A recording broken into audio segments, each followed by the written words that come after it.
Welcome to Liverpool. I'm here at the Albert Docks, ready to start my Beatles pilgrimage, you could call it, around the city of Liverpool. I'm going to show you on this video all of the places that the Beatles made famous, all the places they grew up, all the places they played when they were just starting out as a new young band, and hopefully you're going to enjoy it and come along for the ride with us. Anyway, there was John, Paul, George, Ringo, and now me. My name's Neil Hurst, and this is my Beatles adventure.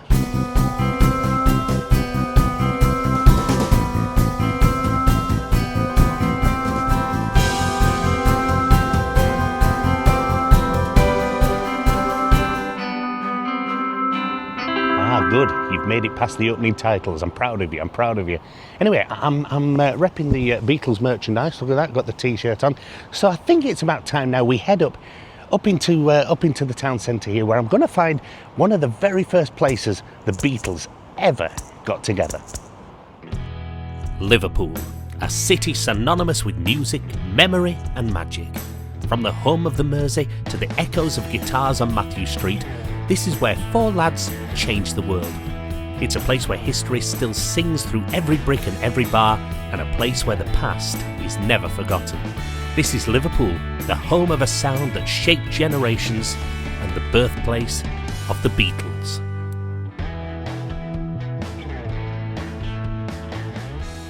In the words of Julie Andrews, let's start at the very beginning. A very good place to start. And I thought I'd start right here. Now, where else are you going to start a video about the Beatles other than the place where they actually met? Yet this is the very place where a 15-year-old Paul McCartney met a 16-year-old John Lennon. It was 1957 in the middle of July, and it was a summer fete. And the bells are playing to just tell you all about it. That's right. They met here and a friend introduced them. Paul was really impressed by John's guitar playing as they were playing some rock and roll hits with his group, the Quarrymen. But then afterwards, they sat down and Paul taught him how to tune the guitar properly, taught him a few new chords, and together, that's where that friendship really began. And the friendship changed the world, as you'll see in this video. Anyway, I hope you're going to enjoy this. We're going on a real sort of magical mystery tour all around Liverpool with loads of amazing and fantastic things to see. All of them starting right here at St Peter's in Woolton. That summer fete took place on July the 6th, 1957, perhaps the most important day in music history, and it took place on the grounds outside the church. After that, they moved over to the church hall, as pictured here, and the Quarrymen's bass player, Ivan Vaughan, introduced his pal Paul McCartney to his other friend, John Lennon. This is Ivan here, pictured between Paul and George in the late 1950s. Lennon must have been impressed with the young Paul McCartney. After all, this guy knew all the lyrics to 20 Flight Rock by Eddie Cochran, and he showed him by playing his guitar upside down. You see, of course, Paul McCartney's left-handed, and that was a real amusement to John and the rest of the Quarrymen. A few days later, John invited Paul to join the band, and the Lennon and McCartney partnership formed the nucleus of the Beatles. Unfortunately, when I went to visit the church, it was a Sunday, and the church hall was being used for a Sunday school. But if I hadn't been able to get inside the church hall, I'd have found this amazing plaque here, celebrating that day in July 1957. So I'm heading now to number 20, Fourth Lynn Road. This is the house where Paul McCartney grew up, and it's the house where he was a teenager. It's the house where the real Beatles magic really started, you know, because it's in these rooms here in this house that some of the most iconic hits in history were written. And it's just over here. And here it is. So here I am at number 20, Fourth Lynn Road. As you can see, the proud home of the McCartney family. Yeah, this really is where the magic happened. In here is where they wrote such hits as I Saw Her Standing There, Love Me Do, and I saw a brilliant story. I saw an interview when I was researching for this. But Paul McCartney said he was in the house here and he'd just written She Loves You. She loves you, yeah, yeah, yeah. He took it to his dad and his dad said, it's a pretty good song that. Yeah, well done, Paul, but maybe you should steer away from the yeah, yeah, yeah. What about She Loves You, yes, yes, yes. I love that. I think it's brilliant. Now, this place is now under the carership of the National Trust, and you can actually book onto their tours around it and go and have a look around. Something I'd love to do. I really would. But today, I'm just here to observe from the outside. It really is amazing to think that so many iconic and fantastic hits were written in here, and in another house a little bit up the road. Yeah, that's right. Should we go see where John lived?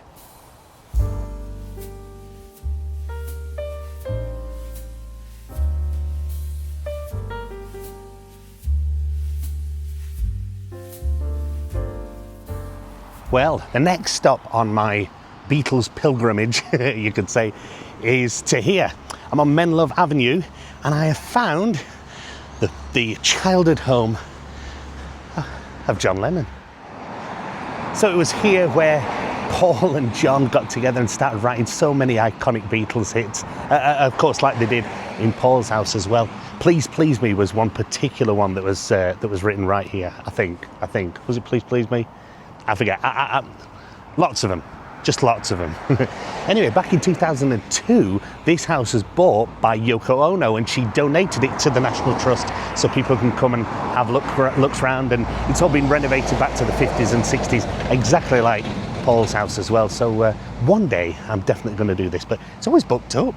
Mind you, it's interesting to look around, isn't it? Anyway, so here I am, Menlove Avenue, and this is John Lennon's childhood home.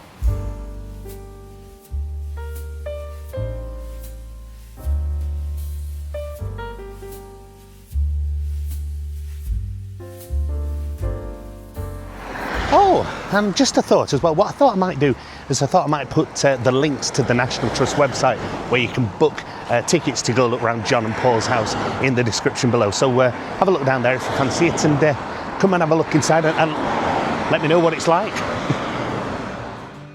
So by the late 1950s, Paul and John were now playing around Liverpool with the skiffle band the Quarrymen.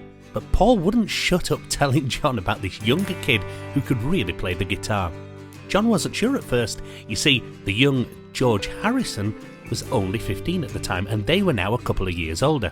Anyway, one night, as the story goes, Paul arranged for George to audition for John on the top deck of a Liverpool bus. George played Raunchy, a popular instrumental by Bill Justice. Once John heard George nail the solo, he was absolutely convinced as well. Not long after, George officially joined the Quarrymen, and the rest was history. So, I'm heading to George's house now, and it just so happens to have been turned into an Airbnb recently, all decked out like it was in the 1950s and 60s. And here it is. There you go. As you can see, a regular rehearsal spot for the Quarrymen and the Beatles. And he's even got the blue plaque as well. So this is it, number 25, Upton Green.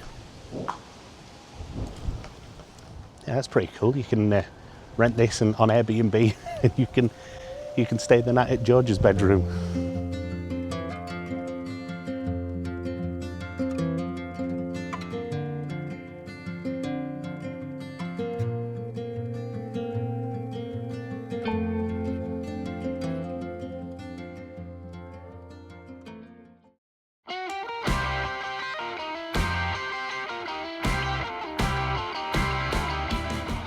By early 1958, George Harrison had joined John and Paul in the Quarrymen and were on the road to taking over the world. Other band members came and went, until the lineup was joined by a guy called Stuart Sutcliffe. Stuart was John's friend from art school, who sold one of his paintings and used the money to buy a bass guitar. John persuaded him to join the band, even though Stuart was a novice player. Around this time, the group went on to use several different names, including Johnny and the Moondogs and the Silver Beatles, taking inspiration from Buddy Holly's Crickets. But eventually, they dropped the silver and stuck with the name that became iconic across the world. In 1960, the Beatles, made up of John, Paul, George and Stuart, got booked to take their act all the way over to Germany, to a place called Hamburg, where they would play places like the Indra Club, the Kaiserkeller and the Top 10 Club.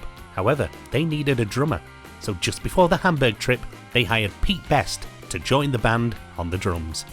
Over in Hamburg, they developed their leather-clad image under the influence of German photographer and artist Astrid Kircher, who was part of Hamburg's bohemian art scene. Astrid also introduced Stuart to modern art and photography, and it's there that they fell in love. So by late 1961, Stuart decided to stay in Hamburg and pursue painting and a life with Astrid, officially leaving the band. However, a few months later, Stuart collapsed and sadly passed away in the ambulance before it arrived at the hospital. The cause of death was cerebral hemorrhage, specifically a ruptured aneurysm. He was only 21 years old.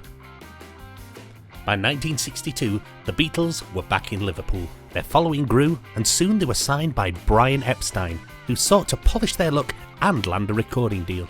In June that year, the Beatles auditioned for a producer called George Martin at EMI's Parlophone label.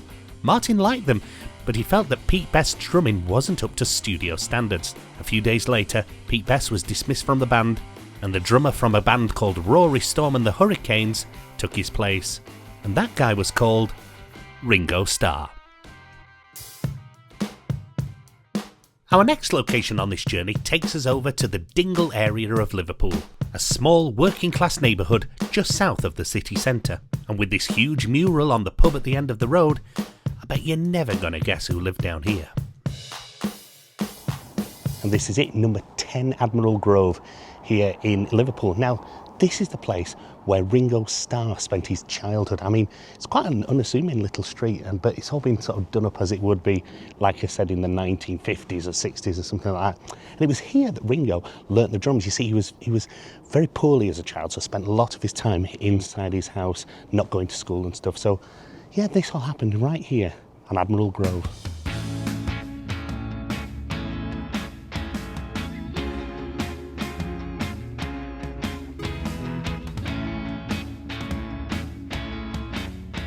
So, now Ringo was in the band, the only place was up really, and eventually they became the biggest superstars in the world. But here in Liverpool we have loads of these fantastic murals and statues. In fact, a few weeks ago I made a statue video all about music statues here in Liverpool and across the UK, and I managed to visit quite a few Beatles related ones. And here they are, look, John, Paul, George and Ringo, the Beatles, here on just looking out onto the Mersey here at the riverside in Liverpool. And I mean, these statues are absolutely awesome. I absolutely love them. And they've got a few little surprises as well, so I thought I'd show you them. So if we take Paul first, have a look here, and you'll see he's got a camera. He's carrying a camera here because Paul was well into his photography, so that's a sort of a little nod to that there. Then if we move around the back of the statue here, you'll see on George's coat, on his belt, all the Sanskrit writing. That's a nod to his spiritual leanings, you know, and his love of India as well. That's all on his belt. And yeah. Then if we move across to Ringo's is very well hidden. So if I move down onto the floor now and look underneath his shoe, there you go. Now, I don't know if you can see this, but it says the letters L and the number 8, L8, and that is the postcode that he grew up in. There you go, L8. And last of all, John. If you look in John's hand, you'll find a couple of acorns. And these acorns are there because John and Yoko used to pick up acorns out of the street inside Central Park in New York and mail them to world leaders as a symbol of peace. This is pretty cool, look at this one. John Lennon here just casually just resting against this building. You know, this is one of quite a few of John Lennon we're going to find today. And yeah, I absolutely love this one, just so chilled out, just chilling out here at the end of Mathew Street. So this is the guy that kind of made it all happen. This is a statue honouring Brian Epstein. This is the guy who in 1962 decided to take a chance on 4 lads from Liverpool, and well, the rest is history, I suppose. From amazing murals like these to fantastic statues all over the city, the Beatles definitely made their mark and got lots and lots of followers. And talking about followers, see what I did there? Why don't you become a follower? Why don't you subscribe to this channel? There's all the links coming up right now. Make sure you do, because there's loads of crazy videos like this coming up for you and in the backlog as well. Anyway, next stop, let's go clubbing. Now this place here is a place called the Jacaranda. This used to be the place to play when you were in the early 60s and you were a young up-and-coming band. It was here that a guy called Alan Williams, who owned the place, took on these 4 lads called the Quarrymen. Yes, that's right, the Quarrymen at the time. He took them on and gave them a little room upstairs to sort of practice in and sort of get used to playing in front of small audiences. Alan Williams actually became the Beatles' first ever manager after giving them all these opportunities here. But late 1960, early 1961, they decided to part ways, and forever Alan used to call himself the man who gave away the Beatles. At least he took it well. But this wasn't just the only place the Beatles started out performing. For the next one, we need to head out of town a little bit. Tucked away in the basement of a house on Hayman's Green, this is where we find the Casbah Coffee Club. Opened by Mona Best, Pete Best's mother, this was a haven for Liverpool's young rock and rollers. John, Paul, George and even a young Pete painted its walls and played their first shows there, long before the world knew their names. The ceiling was low, the amps were loud and the crowd was right in your face. It wasn't glamorous, but it was electric. And today, it's still owned by Pete, who's preserved the club down below and turned the house above into an Airbnb. So, the Beatles were now the Beatles we'd come to know and love, John, Paul, George and Ringo. And it was here on Mathew Street that their rise to stardom really started. You see, this is the place where, now this here is the Wall of Fame, right? This is the place where all of these people played. And the Beatles were just one of the many groups that actually played here on Mathew Street over at probably the most famous club in the world.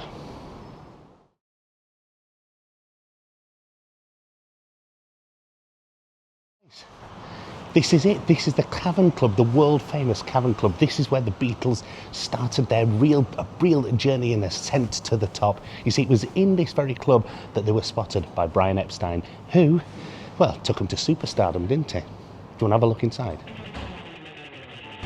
Down a flight of narrow steps beneath the streets of Liverpool lies sacred ground. This is the Cavern Club. It was hot, crowded and echoing with the sound of something new. And this is where the Beatles played nearly 300 times, perfecting their craft night after night as Beatlemania began to stir. However, the Cavern Club you can visit today is technically not the Cavern Club that the Beatles originally played. Sadly, in 1973, the original cavern was demolished during construction of a railway ventilation shaft, and the city lost a piece of music history. But in 1984, using the original blueprints and many of the same bricks, it was rebuilt almost exactly as it was, just a few feet from its original location. It reopened with the same look, same feel, and even sections of the original arch cellar structure intact, and today is still the mecca for Beatles fans all over the world. This place is interesting as well. This is the Grapes pub, which is just over the road from the Cavern, and it was in here between sets that the lads had come. They'd have a drink, have a pint and just, chat about things and really get to know each other. And that's here, literally, just over the road from the Cavern. And right next door to the Grapes, you'll find the Liverpool Beatles Museum, one of two fantastic museums dedicated to the Beatles here in Liverpool. The Liverpool Beatles Museum, here on Mathew Street, was founded by Rogue Best, Pete Best's brother. It's packed with over 1,000 original items, including instruments, clothing, letters, and early stage equipment from the Quarrymen and Silver Beatles years. It has a wonderful, raw, personal feel, focusing on the band's Liverpool and Hamburg days. Then, of course, down at the Royal Albert Dock, you'll find the Beatles Strory, the largest and most immersive Beatles museum in the world. It takes you on a full journey from the band's humble beginnings here in Liverpool to Hamburg and then the height of Beatlemania and beyond. Here you'll find recreated sets of the Cavern Club, Abbey Road Studios and even John Lennon's White Room. Plus rare memorabilia, instruments and personal items. These two museums really are a must for any Beatles fan. So, I'm back at St Peter's now. That's right, I'm back in Woolton. And here in this graveyard is a really important gravestone. Although, is it? I'm not really sure. You see, over here is a gravestone to a gentleman called John Rigby. Now, John Rigby had a wife, and his wife was called Eleanor Rigby. That's right. So this is the grave for an Eleanor Rigby. Now, you'd think that Paul McCartney, who'd obviously been here at St Paul's, would have used the name Eleanor Rigby from this grave to influence the name on his song. Well, apparently not. You see, the name Eleanor came from Eleanor Bron, who was an actress who appeared in the movie Help. And Rigby, well, that was the name of a shop in Bristol called Rigby and Evans Limited. So it's either a massive coincidence that this name, Eleanor Rigby, is here on this grave, or It was buried somewhere in his subconsciousness. Or perhaps it was divine intervention, who knows? But the other weird thing is, if you look a little bit further up the graves, here's one for a Mackenzie. Was this Father Mackenzie? Who knows? But Eleanor Rigby, of course, made such a huge impact here in Liverpool, so much so that on Stanley Street, at the end of Mathew Street, you'll find this fantastic statue bench of Eleanor Rigby, bizarrely designed and sculpted by the entertainer Tommy Steele. So, back in 1967, the Beatles released a double A-side single, and one of those sides was named after this place. I'm on Penny Lane, that's right. Now, it was a massive hit all over the world. It got to number 2 here in the UK and number 1 in the US. I mean, the only reason it didn't get to number 1 here was Engelbert. Yeah, that's right, Engelbert Humperdinck's Please Release Me. So thanks, Engelbert. That's an absolute great number as well, isn't it? And it just so happens, being here on Penny Lane, you can actually see things like the barber showing photographs of every head he's had the pleasure to know and things like that. And you also get bus tours as well coming past. Now, I'm heading down here now where I'm going to find the original Penny Lane sign, which is actually painted on the wall and has been graffitied over, but it's behind sort of glass now, so nobody can damage it, because you know, people want to scribble all over it and stuff like that. But anyway, here we are, Penny Lane. Come and have a look with me.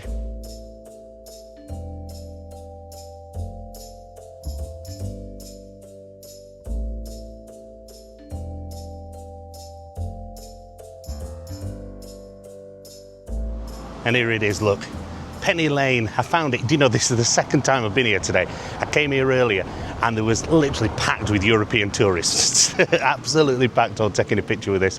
Thankfully, they're all gone, so I'm able to do this video now. Well, not thankfully, it's great. You know, it's great that the Beatles have such an effect on so many people all over the world. They just want to come here to Penny Lane.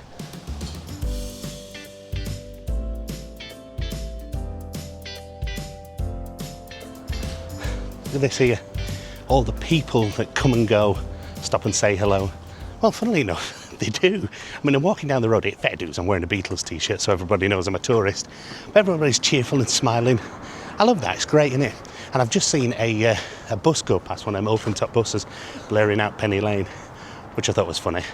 And very annoying if you lived here.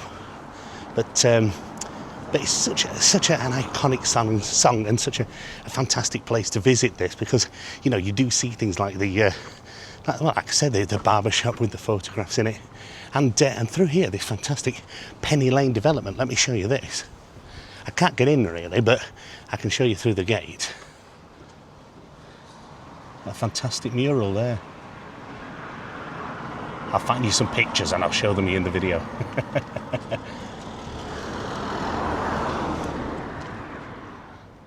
But it's stuff like that that really sort of makes it, you know, so special. And murals like this. You see, John and Paul didn't live too far from here. They lived just a few streets down here. And in fact, as you know, we've already been there, but you can just imagine them sort of walking up and down Penny Lane, getting up to their daily business. I love that. I love the fact we're sort of walking in the footsteps of the Beatles.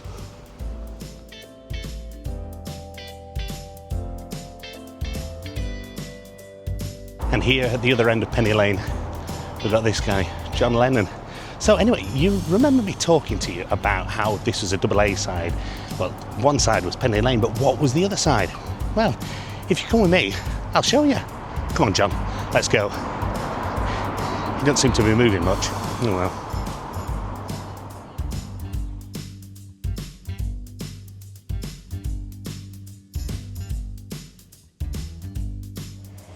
And it's here, behind these famous red gates. This is Strawberry Fields.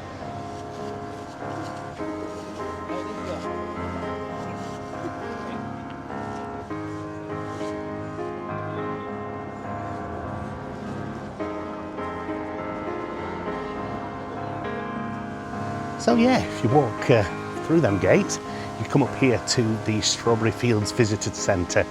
Now, this place used to be a children's home, and it was not too far from John Lennon's house, and John used to, as a child, jump over the wall and play in the gardens here. But now it's got this fantastic visitor centre, raising money for great charities and just generally doing wonderful things for the community. I think the boys would be proud of that.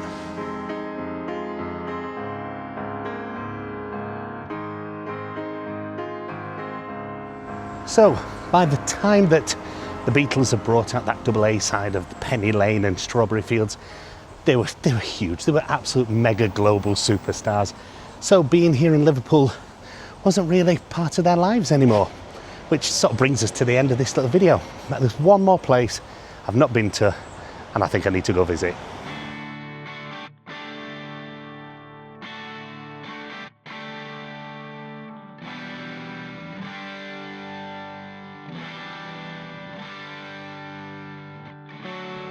And I'm here.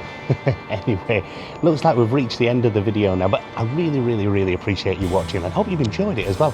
I've had a brilliant time looking around Liverpool and finding out all these fantastic Beatles related places.